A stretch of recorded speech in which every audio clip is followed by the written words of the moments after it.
These days, integrated bracelets are all the rage, so it makes perfect sense for a brand to kind of want to jump in and make their own. So here we are with the Venezianico Arsenale 40mm, a design that has a lot of promise, as they took the standard integrated formula and then kind of mixed it with a bit of Italian Venetian flair.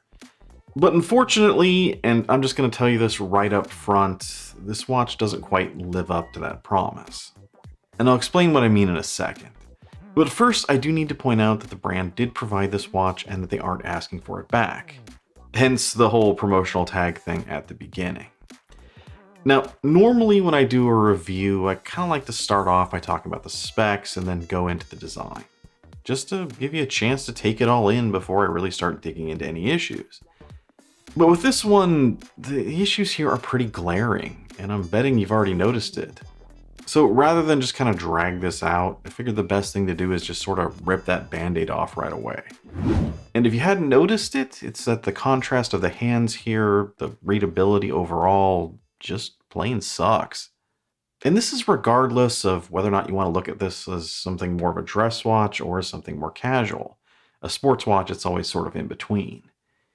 The only time that the hands really come through nice and clearly is when the watch is sort of at an off angle to your eye. And that's when the dial kind of gets toned down and there's a little bit of glare and reflection going on. Which is why I paused this shot here just to give you an example of what I'm talking about. But let's back it up and look straight down at it. And this is more what you get most of the time. And this is true both indoors and out. In fact, the dial itself, this pattern is rather cool, where at times it just truly comes to life like a vibrant hologram. It's really something to see. And when I'm wearing it and the light catches it just right, I can kind of see why they pushed forward with the style design, despite the readability issues, which I think must have been obvious. But the way the design is here, with the thin polished skeletonized hands, the really thin, small polished indices, the more vibrant the dial gets, the harder it is for your eyes and brain to make out those hands. So it's kind of a catch-22. The better the watch looks, the harder it is to use. Because at that point, it is really more like a really cool flashy bracelet than a functional timepiece. Although, I will say that I do appreciate the small amount of depth the dial has despite it being so thin. And just how clean and symmetrical the overall design is. But perhaps, on the other hand here, it's maybe too clean, as the indices are really small and thin, and the same goes for the hands. And that's what I was just talking about that probably leads to the whole contrast and readability issue. So no need to go back into that. So, in short, this is one where the function really takes a backseat to form. Heck, it's worse than that.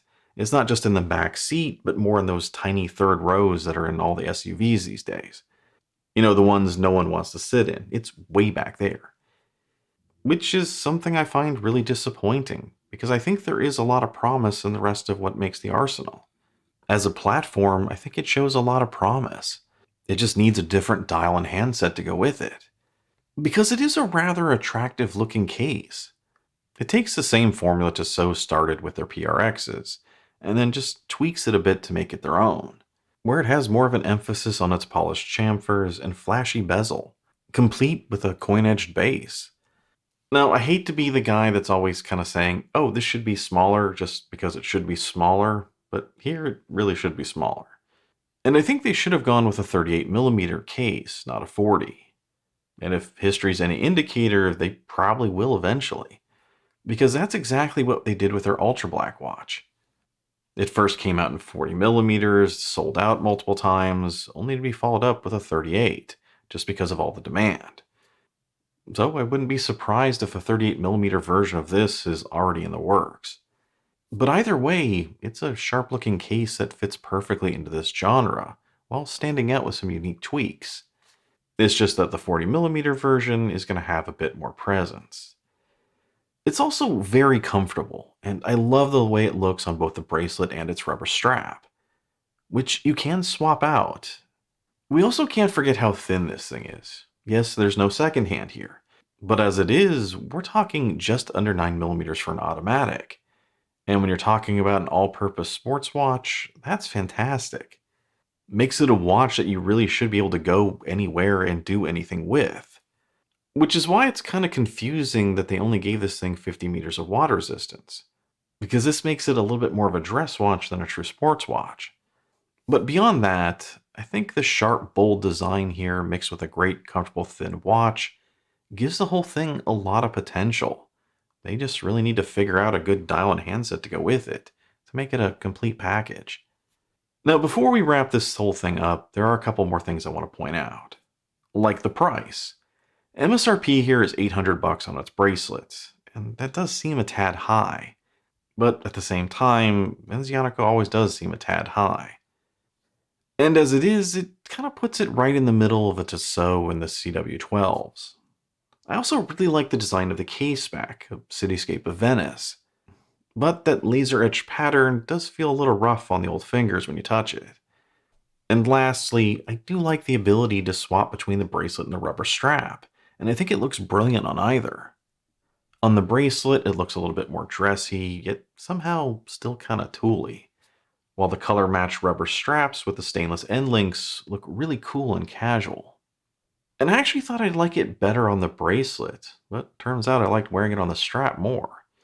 However, a word of warning, if you want to swap to this rubber strap, it is a pain in the ass, and I can't stress that enough. Before I tried it, the brand showed me this video of someone doing it in like less than 30 seconds, and I have no idea how they did that. This thing took me more like 30 minutes, with a whole lot of four-letter words said during, as well as I think I stabbed my thumb a couple times with a screwdriver. I just couldn't get the holes lined up until I kind of figured out a trick.